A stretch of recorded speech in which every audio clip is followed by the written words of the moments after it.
આખા ભારતની અંદર આવતીકાલે આપણે મોક ડ્રિલનું રિહર્સલ કરવાના છીએ. જો ભારત અને પાકિસ્તાન વચ્ચે વોર થાય તો આપણે શું કરવાનું છે, પ્રજા તરીકે આપણે કેવી રીતે સાવચેત રહેવાનું છે, એનું આ પ્રેક્ટિસ રિહર્સલ છે. આની અંદર શું શું થશે? એક, એવી સાયરન વગાડવામાં આવશે. આપણે ત્યાં લાલ દરવાજા અથવા તો બહુમાળી મકાન પર આવી સાયરન મૂકવામાં આવી છે.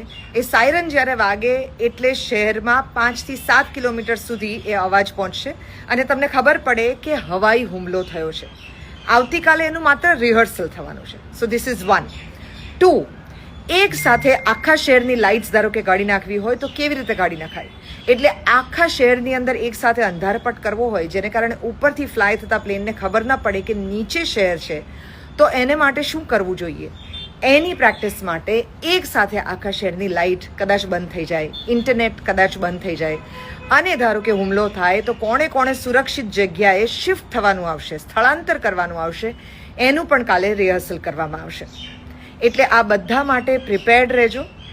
માત્ર અમદાવાદમાં નહીં, ગુજરાતના 19 શહેરોની અંદર આવતીકાલે આનું રિહર્સલ થવાનું છે. અમદાવાદ, ગાંધીનગર, સુરત, વડોદરા, જામનગર, ભુજ, ભાવનગર, કંડલા, નલિયા, અંકલેશ્વર, ઓખા, વાડીનાર, ભરૂચ, ડાંગ, કચ્છ, મહેસાણા, નર્મદા, નવસારી અને કાકરાપાર, આ બધા જ શહેરોની અંદર આવતીકાલે આ મોક ડ્રિલ યોજવામાં આવી છે.